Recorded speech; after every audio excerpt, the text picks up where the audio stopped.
Hello friends, again welcome back to my YouTube channel PD Tech में।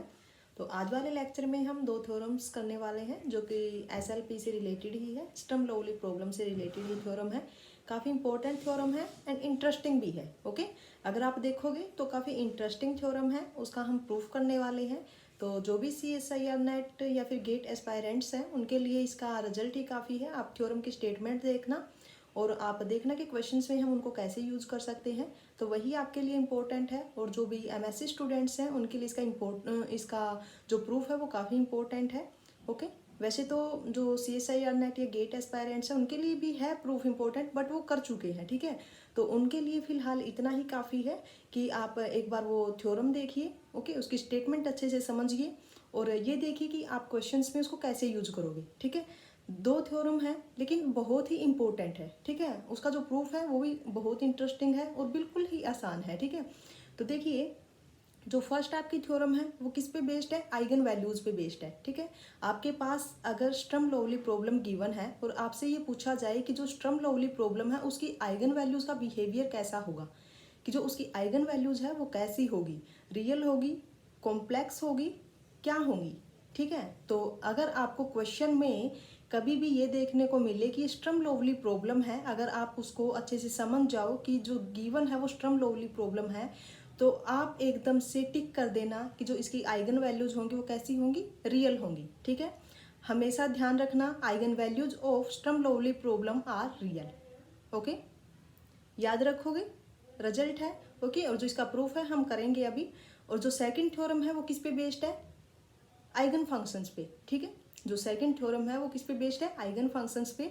अगर आपके पास Sturm Liouville problem given है और आपसे ये पूछा जाए कि जो उसके आइगन फंक्शंस होंगे, आइगन वैल्यूज के कोरस्पॉन्डिंग वो कितने होंगे, तो आप ये हमेशा याद रखना कि हर एक आइगन वैल्यूज के कोरस्पॉन्डिंग एक आइगन फंक्शन आपको मिलेगा, ठीक है। एक आइगन वैल्यू के कोरस्पॉन्डिंग कभी भी आपको दो लीनियरली इंडिपेंडेंट आइगन फंक्शंस नहीं मिलेंगे। ओके, हमेशा याद रखना कि एक आइगन वैल्यू के कोरस्पॉन्डिंग हमेशा आपको एक लीनियरली इंडिपेंडेंट आइगन फंक्शन मिलेगा, ठीक है। अगर आपके पास दो आइगन फंक्शन मिल भी गई तो वो आपके पास कैसे होंगे? Linearly dependent.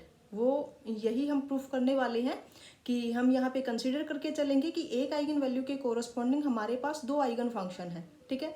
तो हम प्रूफ क्या करेंगे कि जो दो आइगन फंक्शन है वो कैसे हैं? लीनियरली डिपेंडेंट है। ओके, तो यही हम आज करने वाले हैं। जो CSIR नेट या फिर गेट एस्पायरेंट्स हैं उनके लिए इसकी स्टेटमेंट ही काफ़ी है। क्या है स्टेटमेंट? फर्स्ट जो है कि SLP की जो आइगन वैल्यूज होती हैं वो रियल होती हैं, और जो सेकंड है वो क्या है? ईच आइगन वैल्यू के कोरस्पॉन्डिंग हमें एक ही आइगन फंक्शन मिलेगा। ओके, ठीक है। अब इसका प्रूफ देखते हैं। तो उससे पहले आप एक बार मेरे चैनल को सब्सक्राइब कर लीजिए अगर अभी तक नहीं किया है। वीडियो को कंप्लीट देखना, उसके बाद आप क्या करना, लाइक कर देना, ठीक है। So let's move towards our content. देखिए, जो फर्स्ट थ्योरम है आपकी क्या है? To prove that all eigenvalues of Sturm Liouville problem are real. Okay, first में आपको प्रूफ करना है कि जो स्टर्म लिउविल प्रॉब्लम है उसकी आइगन वैल्यूज कैसी होती हैं? रियल होती हैं, ठीक है। फर्स्ट थ्योरम आपकी ये है। And second is to prove that corresponding to each eigen value of Sturm Liouville problem there exist just one linearly independent eigen function. इसने क्या कहा कि ईच आइगन वैल्यू के कोरस्पॉन्डिंग हमें सिर्फ एक लीनियरली इंडिपेंडेंट आइगन फंक्शन मिलेगा, ठीक है। तो सेकंड थ्योरम आपकी ये है। इन दोनों का हम प्रूफ करेंगे। उससे पहले आप एक बार ये देख लीजिए अभी तक हमने क्या किया है। लीनियर अलजेब्रा आपका कंप्लीट हो चुका है। CSIR नेट 2011 टू 2023 तक अभी तक जितनी भी आपके एग्जाम हुए हैं वो सारे हमने डिस्कस किए हैं। डिस्क्रिप्शन में आपको लिंक मिल जाएगा प्ले लिस्ट का, वहाँ पर जा करके आप देख सकते हो मेरी सारी वीडियोज। ओके, एंड सेकंड हमने रियल एनालिसिस भी कंप्लीट कर लिया है, कॉम्प्लेक्स एनालिसिस भी कंप्लीट हो चुका है। और अभी जो PGT मैथ्स का जो एग्जाम हुआ था ऑब्जेक्टिव टाइप पेपर 1, उसका भी हमने डिस्कस किया है। ये भी आपको डिस्क्रिप्शन में लिंक मिल जाएगा, या फिर आप मेरे चैनल पर जाना, PD टेक मैथ के नाम से ही है, वहाँ पर आप विजिट करोगे तो आपको कंप्लीट वीडियो मिलेगी, ठीक है। और अभी हमने स्टार्ट कर रखा है डिफरेंशियल इक्वेशन। आज वाला अपना टॉपिक है, ये जो दो थ्योरम है इनका हम प्रूफ करने वाले हैं, स्टर्म लिउविल प्रॉब्लम पे ही बेस्ड है। ओके, ठीक है, काफ़ी इंपॉर्टेंट है एंड इंटरेस्टिंग भी है। ओके, इसका प्रूफ अच्छे से देखना। अगर आपको वीडियो अच्छी लगे तो आप लाइक ज़रूर कर देना और अगर आप मेरे चैनल पे पहली बार आए हो तो चैनल को सब्सक्राइब जरूर कर देना। ओके, अगर आपको कहीं पे भी किसी भी टॉपिक में कोई प्रॉब्लम आती है तो मेरा कॉन्टैक्ट नंबर है, व्हाट्सएप कॉन्टैक्ट नंबर, आप वहाँ पर SMS कर सकते हैं। कहीं पे भी कोई प्रॉब्लम है, अगर आपको कुछ समझ में नहीं आया है तो आप पूछ सकते हैं। ठीक है, कॉन्टैक्ट है मेरा। ठीक है, यहाँ पर आप मैसेज करके पूछ सकते हो। ओके, कहीं पे भाई अगर कोई प्रॉब्लम आती है। ओके, तो अब देखिए हम पहले फर्स्ट थ्योरम कर लेते हैं। ठीक है, तो देखिए क्या है फर्स्ट थ्योरम। फर्स्ट थ्योरम है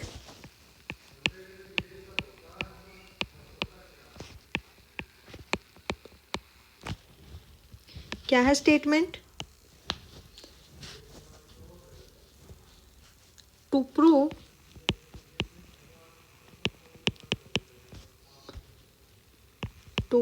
that all eigenvalues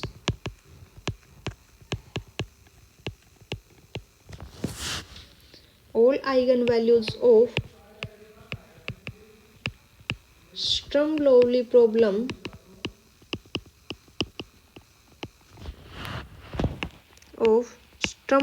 problem are real. Okay, तो देखिए हमें यहाँ पे समझना क्या है कि जो स्टर्म लिओविले प्रॉब्लम होती है उसकी सारी की सारी आइगन वैल्यूज कैसी होती हैं, रियल। ओके, अगर ऑप्शन टाइप है क्वेश्चन, ठीक है, अगर आपसे पूछा जाए कि स्टर्म लिओविले प्रॉब्लम की आइगन वैल्यूज कैसी होंगी तो आपको टिक कर देना है कि रियल होंगी। ठीक है, या फिर अगर आपको क्वेश्चन में स्टर्म लिओविले प्रॉब्लम दी हुई हो और ऑप्शंस में उसकी आइगन वैल्यूज ऐसे दी हुई हो कि कॉम्प्लेक्स है या फिर रियल है, तो वहाँ पे आपको रियल पे टिक कर देना है। ओके, तो देखिए यहाँ पे भी सबसे पहले हमें क्या पता होना चाहिए कि स्टर्म लिओविले प्रॉब्लम क्या होती है। ठीक है, तो हमने डेफिनेशन करवाई है, तो सबसे पहले आप स्टर्म लिओविले इक्वेशन यहाँ पे राइट कीजिए एंड देन बाउंड्री कंडीशंस आप राइट कीजिए। दोनों को अगर हम ऐड करेंगे तो वो दोनों को मिला के क्या बनती है, स्टर्म लिओविले प्रॉब्लम। ठीक है, तो क्या थी आपकी स्टर्म लिओविले प्रॉब्लम, देखिए प्रूफ। स्टर्म लिओविले प्रॉब्लम क्या है, आर एक्स वाई डैश और whole derivative and in Q of X plus lambda P of X into Y is equal to 0, this equation number first. Okay, ये आपके पास क्या थी, Sturm Liouville equation. And then boundary condition कैसी है इसके पास, A1 Y of A plus A2 Y dash A is equal to 0 and this equation number 2a। okay, and next क्या है, b1 y of b plus b2 y dash b is equal to 0 and this is second b। ठीक है, अगर आपने मेरी पिछली videos नहीं देखी है तो आप एक बार वो देख लीजिए, क्योंकि हमने वहाँ पे स्टर्म लिओविले प्रॉब्लम का ही डिस्कस किया है। इससे रिलेटेड हमने काफ़ी सारे क्वेश्चंस भी किए हैं, तो पहले आप वो वीडियो देख लीजिए। अगर आपने देख ली है तो आप डायरेक्ट ये देख सकते हैं। ठीक है, तो ये हमने यहाँ पे राइट कर दी स्टर्म लिओविले प्रॉब्लम। और यहाँ पे जो P Q R and are dash है वो क्या है, देखिए यहाँ पे जो हमने पी वे है P Q R and are dash, क्या है ये, are real valued and continuous function। Okay, and continuous function। Okay, and जो पी एक्स है वो क्या होगा, हमेशा स्ट्रिक्टली ग्रेटर देन 0। याद रखना जो पी एक्स है वो कैसा होगा, strictly greater than 0 on interval closed interval a to b। Okay, and जो यहाँ पे इधर देखिए इसमें जो a1 और a2 है ये दोनों की दोनों एक साथ कभी भी 0 नहीं होंगे। ऐसे ही जो b1 और b2 है ये भी दोनों एक साथ कभी भी 0 नहीं होंगे। ठीक है, यहाँ पे देखिए a1 and a2 both are arbitrary constant and not both 0। Okay, not both zero, या तो दोनों ही नॉन जीरो होंगे या फिर A1 जीरो होगा या फिर A2 जीरो होगा, दोनों एक साथ कभी भी जीरो नहीं होंगे। ठीक है, सेम कंडीशन आपके यहाँ पे B1 B2 पे होगी। B1 and B2 both are constant, both are constant and not both zero, okay, and not both zero। ठीक है, ये आपकी जो स्टर्म लिउविल प्रॉब्लम है उसी की ये कंडीशन है, ध्यान रखना। ठीक है, जब भी आपसे डेफिनेशन पूछी जाए क्वेश्चन पेपर में, या MSc स्टूडेंट्स के लिए है, जब भी आपसे डेफिनेशन पूछी जाए तो आप यहाँ पे ये कंडीशन साथ में लिख देना, नहीं तो इसका कोई मतलब नहीं बनता। ठीक है, जब तक आपको ये ही नहीं पता होगा कि जो PQR एंड R' है वो क्या है, तब तक आप कुछ नहीं समझ पाओगे। ठीक है, तो साथ में आपको कंडीशंस पता होनी चाहिए कि जो PQR एंड R' है वो कंटिन्यूस फंक्शन है, एंड PX जो है वो स्ट्रिक्टली ग्रेटर देन जीरो है, एंड जो बाउंड्री कंडीशंस है उसमें A1 A2 B1 B2 arbitrary constant है, एंड A1 A2 कभी भी दोनों एक साथ जीरो नहीं होंगे, similarly B1 and B2। Okay, यहाँ तक ठीक है। ओके, अब हम चलते हैं इसकी आइगन वैल्यू पे। ठीक है, अब अगर आइगन वैल्यू है तो उसके कोरस्पॉन्डिंग एक आइगन फंक्शन भी हमें मिलेगा, है ना। तो हम यहाँ पे कंसीडर कर लेते हैं, सपोज करते हैं कि जो इसकी आइगन वैल्यू है वो कैसी है, कॉम्प्लेक्स है। ठीक है, अगर मैं यहाँ पे मान के चलूँ कि जो इसकी आइगन वैल्यू है वो कैसी है, कॉम्प्लेक्स। ठीक है, यहाँ पे हम सपोज कर लेते हैं कि जो इसकी आइगन वैल्यू है वो कॉम्प्लेक्स है। ठीक है, और उस आइगन वैल्यू के कोरस्पॉन्डिंग हमें यहाँ पे एक आइगन फंक्शन भी मिलेगा फिर, तो हम उस आइगन फंक्शन को बोल देते हैं कि yx be an eigen function corresponding to an eigen value lambda. Okay, और लैम्डा हम क्या लेंगे यहाँ पे, complex alpha plus iota beta. ठीक है, देखिए, let yx be N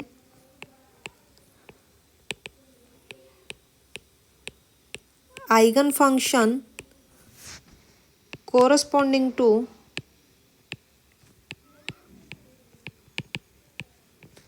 corresponding to an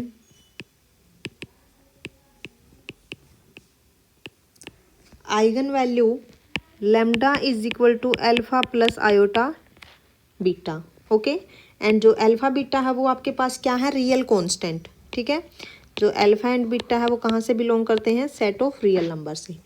अब अगर मैं यहाँ पे ये चीज़ प्रूफ कर दूँ कि जो बीटा है वो आपके पास जीरो है, तो अपना काम बन जाएगा, है ना। अगर मैं यहाँ पे प्रूफ कर दूँ कि बीटा आपके पास क्या है, जीरो है, तो यहाँ पे सिर्फ क्या रहेगा, अल्फा, और अल्फा क्या है, रियल है। ओके, तो अब हमें यहाँ पे क्या कराना है, बीटा को जीरो प्रूफ करना है। अब आप एक चीज़ देखिए कि जो आइगन फंक्शन है वो आपकी ओरिजिनल जो स्टर्म लिउविल प्रॉब्लम है उसको सेटिस्फाई करेगा। ठीक है, अब यहाँ पे एक और चीज़ देखिए कि अगर लैम्डा इसकी आइगन वैल्यू है तो इसका कॉन्जुगेट भी इसकी आइगन वैल्यू होगा, है ना, क्योंकि कॉम्प्लेक्स है ये, तो कॉम्प्लेक्स कॉन्जुगेट भी तो इसकी आइगन वैल्यू होगी, है ना। ठीक है, यहाँ तक ठीक है। देखिए, हो सकता है कि जो yx जो आइगन फंक्शन है ये तो इसको सेटिस्फाई करेगा, ये तो ठीक है ना, and may be complex valued function, हो सकता है कि जो yx यहाँ पे आए ये कैसा हो, कॉम्प्लेक्स वैल्यूड फंक्शन हो, है ना। यहाँ पे आप राइट कर लीजिए एक बार, this function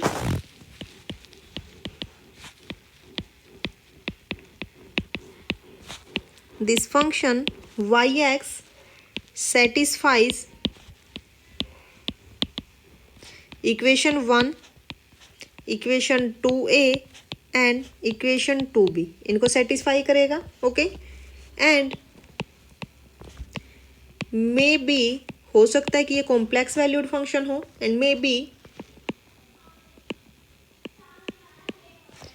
complex valued function. Okay,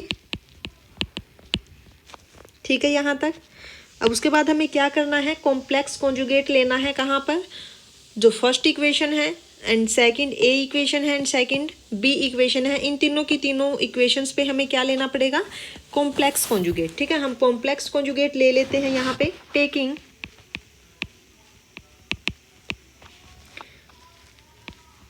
taking the complex conjugate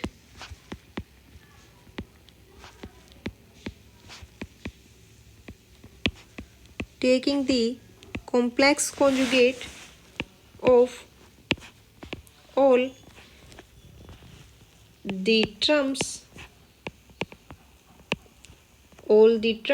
in equation first, equation second A and equation second B. Okay, तो अब देखिए जो फर्स्ट इक्वेशन है आपके पास, जब आप उसका कॉम्प्लेक्स कॉन्जुगेट लोगे तो आपके पास क्या आएगा।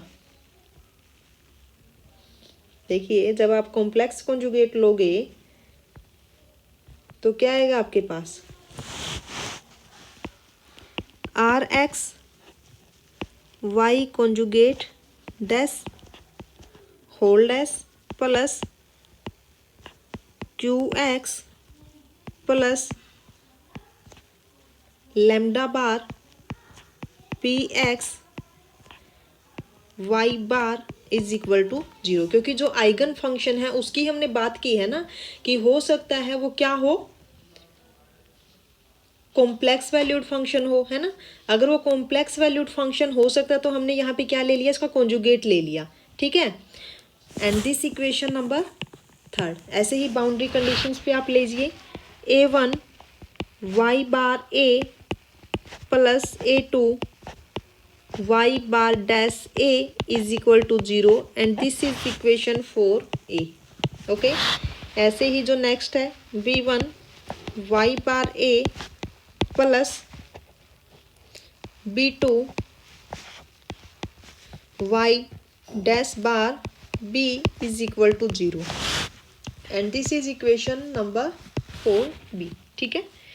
अब यहाँ पे आप एक चीज़ देखिए कि जो इक्वेशन 3, 4a एंड 4b है, ठीक है, यहाँ पे आपको क्या दिख रहे हैं, अगर आप इसको ध्यान से देखोगे तो यहाँ पे जो y बार है, जो y कॉन्जुगेट है, वो इसको सेटिस्फाई कर रहा है ना, थर्ड इक्वेशन को, 4a एंड 4b, ठीक है। तो यहाँ से हम क्या बोल सकते हैं कि जो y बार है, जो y कॉन्जुगेट है, ये क्या है, eigen function corresponding to eigen value lambda bar, यानी कि लैम्डा कॉन्जुगेट, है ना।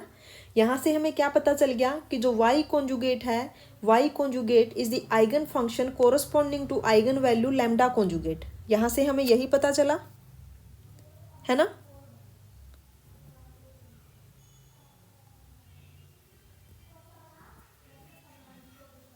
है ना,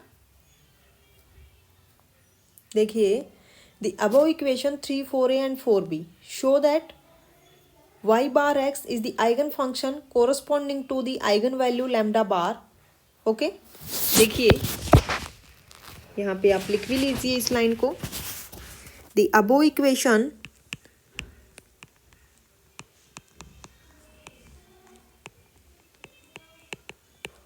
the above equations 3,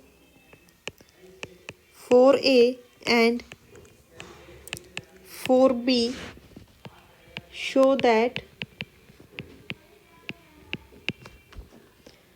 y conjugate x is the eigenfunction is the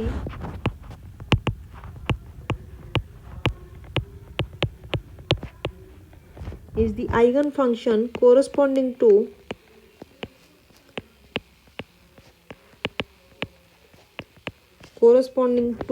the eigenvalue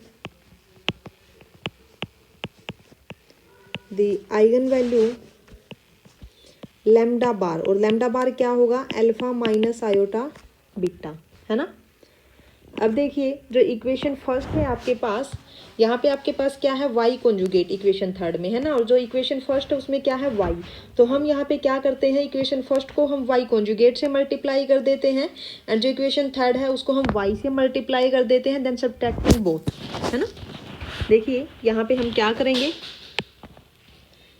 देखिए मल्टीप्लाइंग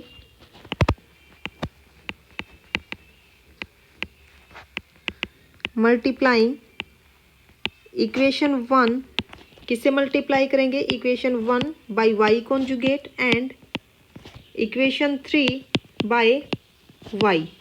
ओके, एंड उसके बाद हमें क्या करना है, subtract.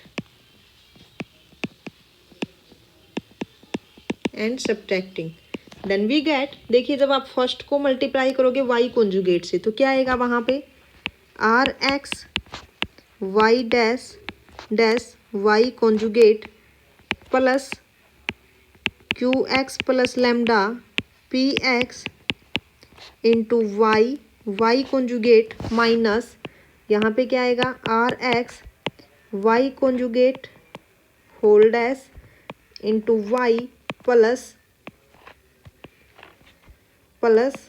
Q x plus lambda conjugate p x into Y conjugate y is equal to 0। ये आ गया आपके पास।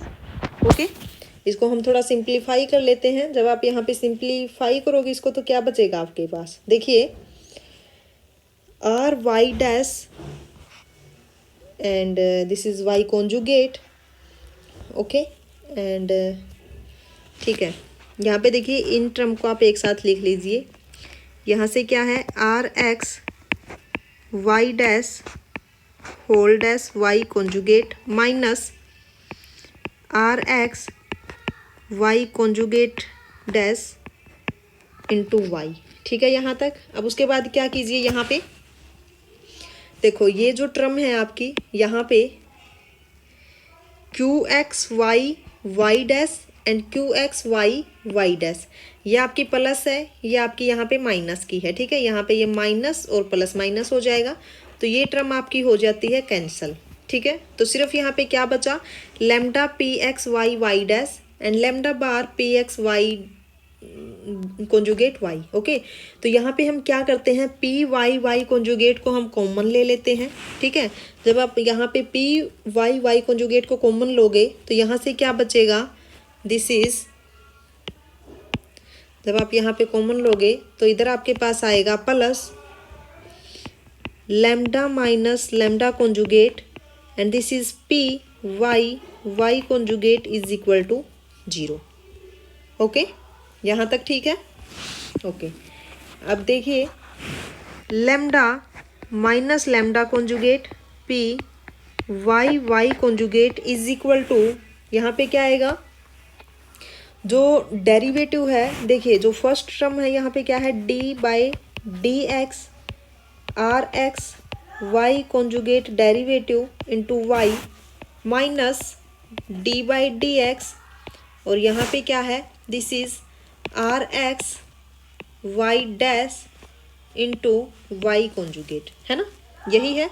तो अब आप यहाँ से क्या करिए, डेरिवेटिव को आप कॉमन ले लीजिए तो ये क्या आएगा यहाँ पे, डी बाई डी एक्स, और इधर आपके पास क्या टर्म रहेगी, ये r x Y conjugate dash and यहाँ पे क्या आएगा, एक मिनट, ये आपके पास आएगा इंटू वाई एंड माइनस यहाँ पे है are x Y dash into Y conjugate, ये बच गया है ना।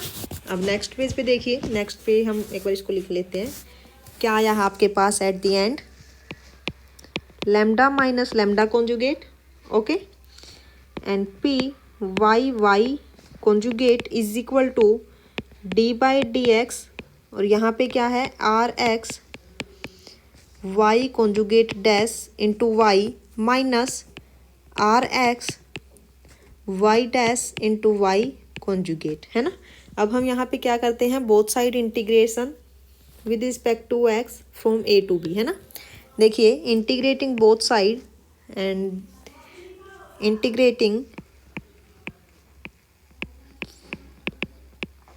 integrating both side with respect to x from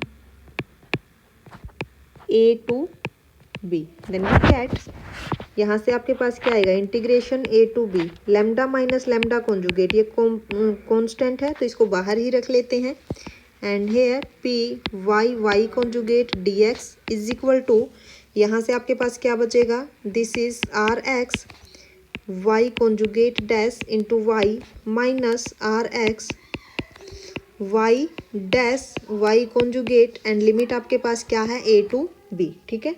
अब यहाँ पे लिमिट रख दीजिए, तो ये आपके पास क्या आएगा, lambda minus lambda conjugate integration A to B P Y y dash d x is equal to, जब आप यहाँ पे लिमिट रखोगे देन आर बी, और ये आपके पास क्या आएगा आर बी इंटू यहाँ पे क्या आएगा is y conjugate dash B into y b minus, okay एक मिनट,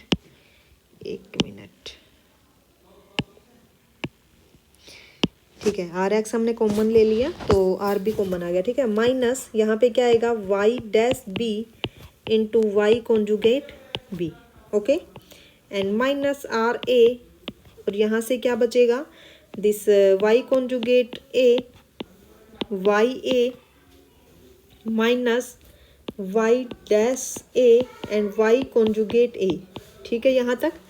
अब उसके बाद देखिए जैसे हमने कल वाले लेक्चर में किया था, वहाँ पे भी जो ये टर्म थी है ना, वहाँ किस पे डिपेंड थी, आर एक्स पे। यहाँ पे देखिए जो ये आर बी और आर ए है, ये सारी की सारी जो राइट हैंड साइड की जो टर्म है ये आर बी और आर ए पे ही डिपेंड होगी, ठीक है।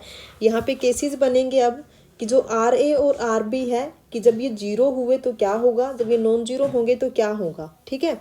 अब यहाँ पे केसेस बनेंगे, जो फर्स्ट केस है, फर्स्ट केस देखिए, let r A and are b both are zero, ठीक है। मैंने यहाँ पे कहा कि R A and are b both are zero, then right hand side term is zero, तो यहाँ पे आपके पास क्या बचेगा, lambda minus lambda conjugate integration over a to B P Y Y conjugate D x is equal to zero, ठीक है यहाँ तक। अब इसके बाद देखिए यहाँ पे अब दो केस बन गए, क्या,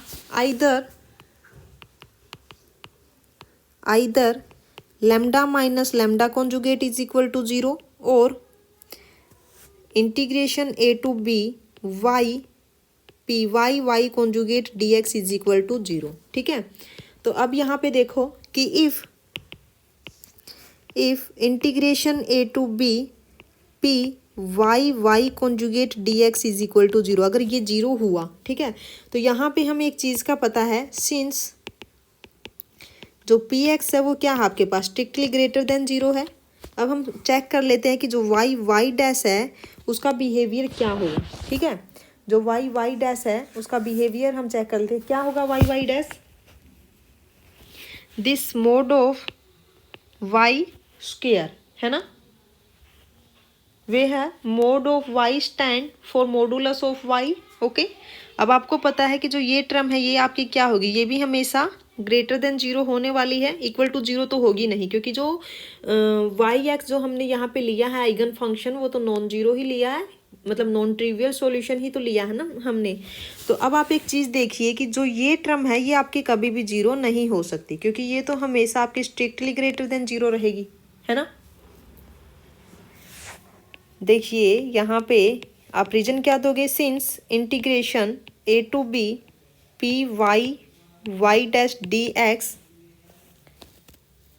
has a positive value, has a positive value in the given interval, okay, in the given interval, okay, interval क्या है a to b। तो अगर ये आपकी नॉन जीरो है तो इसका मतलब एक ही पॉसिबिलिटी बची यहाँ से, then this implies lambda minus lambda conjugate is equal to zero, this implies lambda is equal to lambda conjugate, and this implies lambda आपके पास क्या है, alpha plus iota beta is equal to alpha minus iota beta, ठीक है।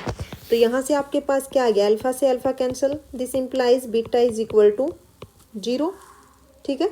अगर beta आपके पास zero आ गया यानी कि लैम्डा क्या बच गया, अल्फा, तो इसका मतलब क्या है कि ये क्या है, रियल आइगन वैल्यू है ना। अगर बीटा जीरो हो गया, हमें यही तो प्रूफ करना था ना, तो आपके पास क्या आ गया, रियल आइगन वैल्यू। तो एक केस तो आपका हो गया। ये तब है जब आर ए और आर बी दोनों क्या हो, जीरो हो। लेकिन हो सकता है कि ये दोनों नॉन जीरो हो, या फिर इनमें से एक जीरो हो एक नॉन जीरो हो, है ना। अब सेकंड केस देखिए, केस सेकंड में मैंने यहाँ पे क्या ले लिया, let r A is equal to zero and R B is non zero. ठीक है, आर ए को मैंने जीरो ले लिया एंड आर बी को मैंने नॉन जीरो ले लिया। तो आपके पास क्या बचेगा, देखिए, lambda minus lambda conjugate integration A to B P y conjugate D x is equal to, यहाँ पे क्या रहेगा, आर बी, और यहाँ पे आएगा r b into Y conjugate dash B into y b minus Y dash B into Y conjugate B. Okay, ठीक है। अब आप एक चीज़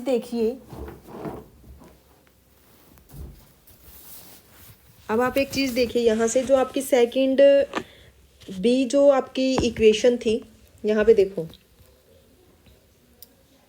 सेकंड बी कौन सी थी आपकी इक्वेशन, ये यहाँ पे ये तो 4a एंड 4b है, ये रही second a and second b. जो आइगन फंक्शन है वो इसकी जो बाउंड्री कंडीशंस है उनको भी सेटिस्फाई करेगा, है ना, ठीक है, उनको सेटिस्फाई करेगा। तो यहाँ से देखिए, ऐसे ही जो 4a एंड 4b जो इक्वेशन है, ये 4a एंड 4b इनको भी सेटिस्फाई करेगा जो कॉम्प्लेक्स कॉन्जुगेट है ना। तो यहाँ पे देखिए, मैं यहाँ पे एक बार लिख देती हूँ, आपको समझ में आ जाएगा। देखो, कंसीडर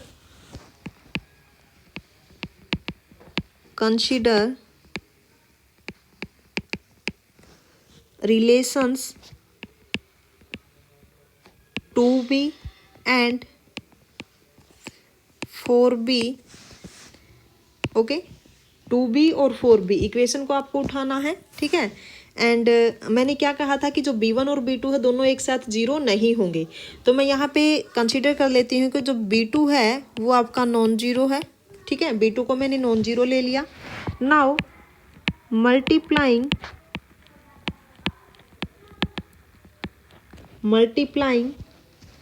4b बाय 4b को मल्टीप्लाई कर दीजिए आप yb से, एंड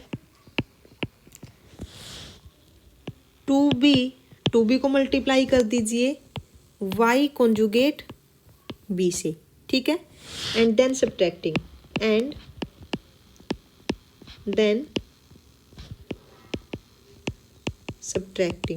ठीक है। ओके, आप इसको नाम दे दीजिए इक्वेशन स्टार। जब आप सब्ट्रैक्ट करोगे तो आपको वहां से क्या मिलेगा,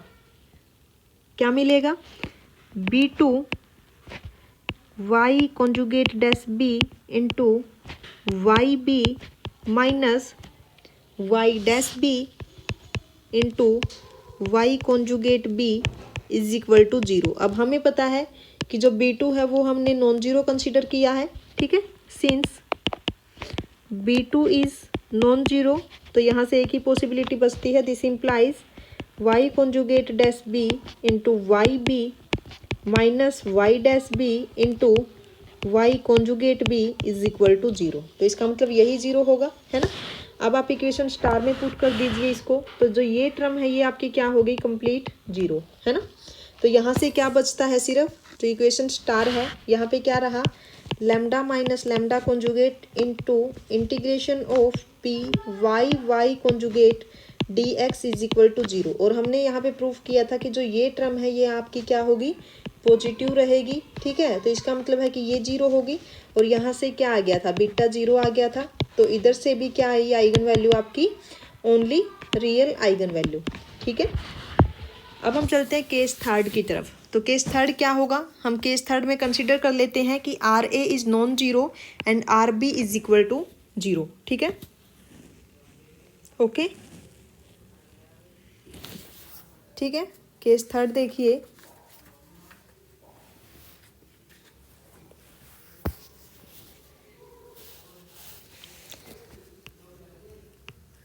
case third, let R B is equal to 0 and R A is non zero. Okay, तो इक्वेशन क्या आएगी आपके पास, lambda minus lambda conjugate integration A to B P Y Y conjugate D x is equal to minus R A, and यहाँ पे आपके पास क्या बचेगा, Y conjugate dash A into Y A minus Y dash A and Y conjugate A. ठीक है, ऐसे ही जैसे आपने सेकंड केस में किया, यहाँ पे भी क्या करोगे आप, सेकंड ए एंड 4a जो इक्वेशन है उनके बीच में रिलेशंस देखना। Consider relations second a and 4a, okay, and let a2 is non zero. Okay, a2 को हमने यहाँ पे नॉन जीरो कंसिडर कर लिया। Now multiplying equation 4a by ya and equation 2a by y conjugate a। ठीक है, and then subtracting, and then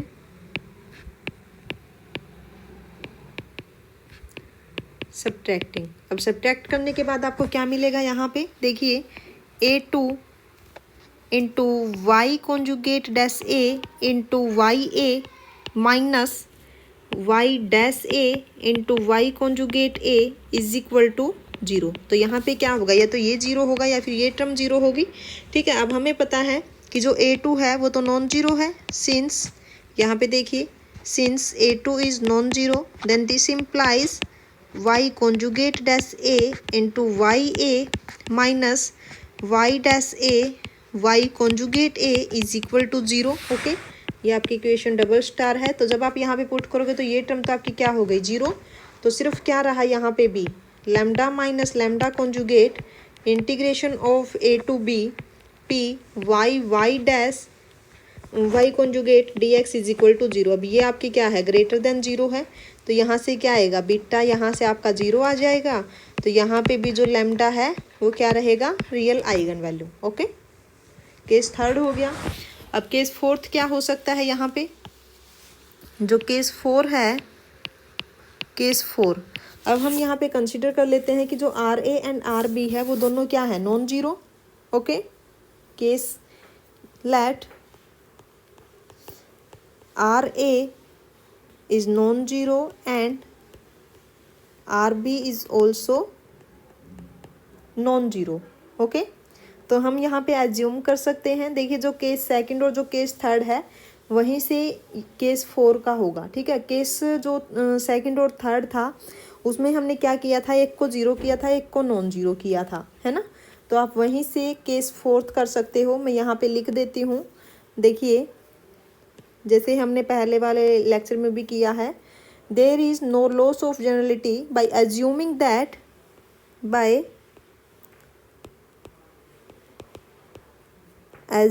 that A2 is non-zero। Okay, हमने ये थर्ड में किया है, एंड B2 is non-zero, ये हमने केस सेकंड में किया है। Then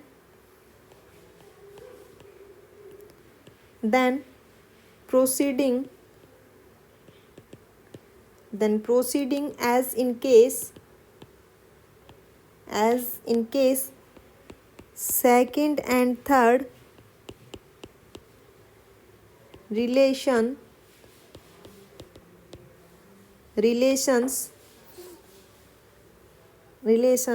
star and double star can be proved। Okay, कर सकते हो। ठीक है, ओके। अब उसके बाद बारी आ जाती है कि जब आर ए और आर बी दोनों इक्वल हों। ठीक है, जब आर ए और आर बी दोनों इक्वल होंगे तो आप केस फोर्थ से कर सकते हो उसको। ठीक है, let r A and R B is both are equal, then proceed as in case fourth to show that lambda is an real eigen value. Okay, ठीक है, तो यहाँ पे कंप्लीट होता है आपका प्रूफ। ठीक है, अब नेक्स्ट देखिए, जो नेक्स्ट थ्योरम है वो मैंने क्या कहा था कि हर एक आइगन वैल्यू के कोरस्पॉन्डिंग हमें सिर्फ एक लीनियरली इंडिपेंडेंट आइगन फंक्शन मिलेगा। ठीक है, यही है आपकी नेक्स्ट थ्योरम जो है। देखो,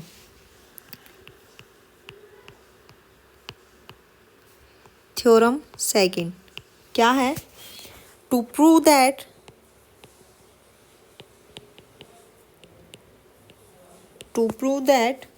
corresponding to each eigenvalue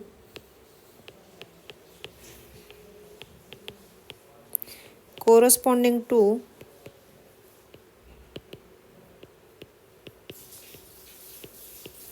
each eigenvalues of Sturm-Liouville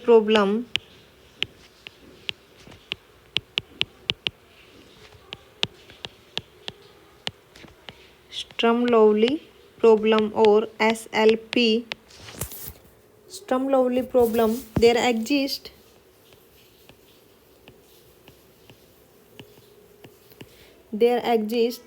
just one linearly independent eigenvector,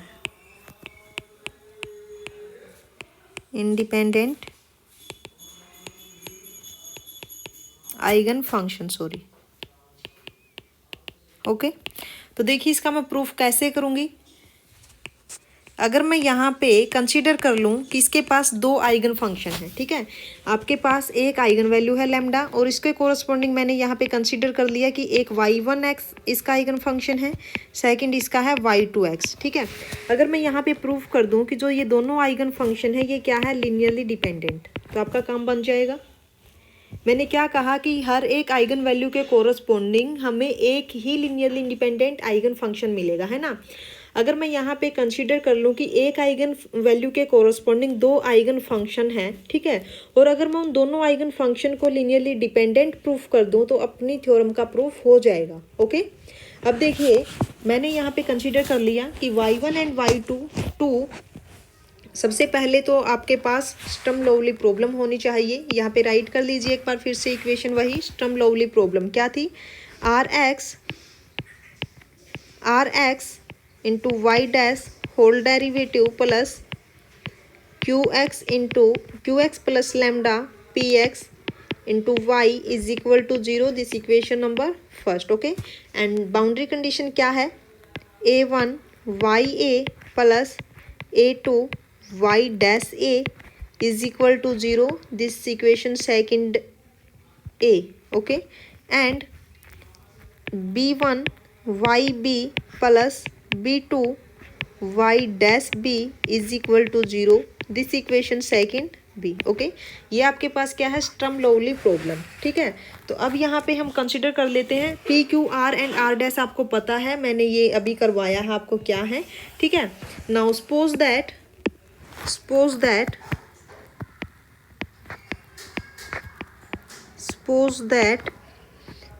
y1 and y2 are two eigenfunction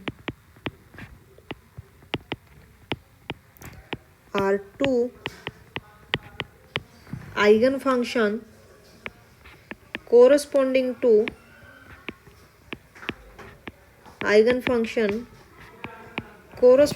to eigenvalue lambda। Okay, eigenvalue lambda.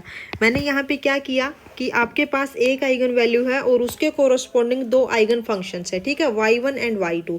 अब हमें यहाँ पे क्या प्रूफ करना है कि जो y1x और y2x है ये दोनों के दोनों आइगन फंक्शन कैसे हैं, लीनियरली डिपेंडेंट आइगन फंक्शन है। ठीक है, और वो आप कैसे प्रूफ करोगे, देखिए अगर मैं यहाँ पे y1 और y2 का रोंस्कियन 0 के प्रूफ कर दूँ, ठीक है, किसी भी एक पॉइंट पे अगर मैं y1 और y2 का रोंस्कियन 0 प्रूफ कर दूँ तो इसका मतलब है कि जो y1 और y2 है वो दोनों कैसे होंगे, लीनियरली डिपेंडेंट आइगन फंक्शन होंगे, है ना।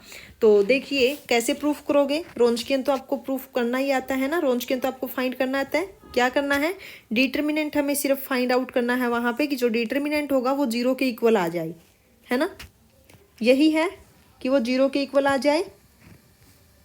Now to show that we proceed, देखिए we proceed to show that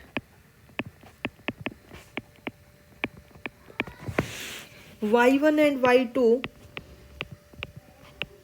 are linearly dependent.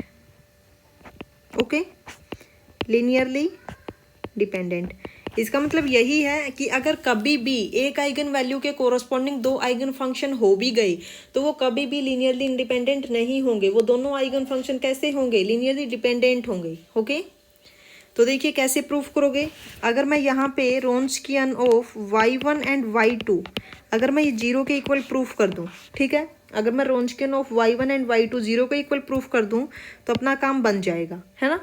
तो अब देखिए रोंचकियन फाइंड आउट कीजिए, रोंचकियन ऑफ y1 एंड y2 मैं यहाँ पे क्या करती हूँ, ए पॉइंट पे चेक कर लेती हूँ, ठीक है। Wronskian of y1 and y2 at A क्या आएगा यहाँ से, y1 at a and y2 at a and derivative of y1 dash at a and y2 dash a, okay, is equal to 0। एक मिनट, 0 तो हमें प्रूफ करना है ना, अभी नहीं ले सकते, है ना। डिटरमिनेंट देखिए क्या आएगा, y1a and y2 dash a minus y2a into y1 dash a, okay. अब यहाँ पे आप एक चीज़ देखिए कि y1a y2 डैश ए माइनस y2a y1 डैश ए, ओके। तो जो y1 और y2 हमने दो आइगन फंक्शन लिए हैं, ये दोनों के दोनों आइगन फंक्शन बाउंड्री कंडीशंस को भी सेटिस्फाई करेंगे, है ना। अब बाउंड्री कंडीशंस को सेटिस्फाई करेंगे सेकंड ए, ठीक है, सेकंड ए को भी सेटिस्फाई करेंगे, सेकंड बी को भी सेटिस्फाई करेंगे। तो यहाँ पे लिख लीजिए since y1 and y2 satisfy equation 2a, okay. अगर वो इक्वेशन 2a को सेटिस्फाई करेगी then we get a1 y1a plus a2 y1 dash a is equal to 0 and a2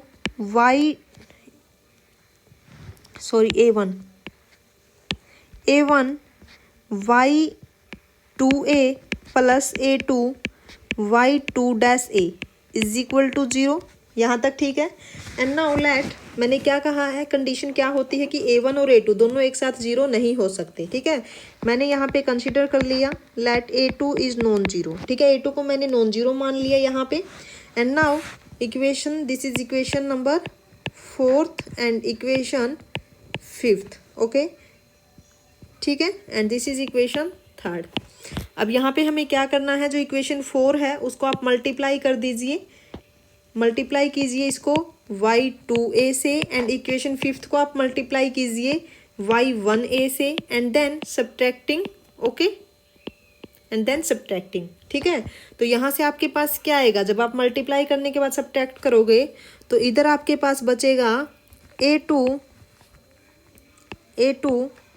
y2a y1 dash a minus y1a and y2 dash a is equal to 0। अब हमें पता है कि जो a2 है वो नॉन जीरो है, since a2 is non zero, तो इसका मतलब है कि ये टर्म आपकी 0 हो गई। This implies y2a into y1 dash a minus y1a y2 dash a is equal to 0, ठीक है। आप यहाँ पे पुट कर दीजिए इसको, ये क्या आ गया 0। Then this implies Wronskian of y1 and y2 at a is equal to 0, ठीक है। तो इसका मतलब क्या है, इसका मतलब क्या है यहाँ पे, this implies y1 and y2 both are linearly dependent, okay. तो यहाँ से अपना काम बन गया, ठीक है। तो यहाँ से हम बोल सकते हैं कि corresponding to each eigen value there will exist only one linearly independent eigen function, ठीक है। तो यहाँ पे कंप्लीट होता है आपका इस थ्योरम का प्रूफ भी। अगर आपको वीडियो अच्छी लगी हो तो लाइक ज़रूर कर देना और अगर अभी तक मेरे चैनल को सब्सक्राइब नहीं किया है तो सब्सक्राइब कर लीजिए। Okay, thank you so much.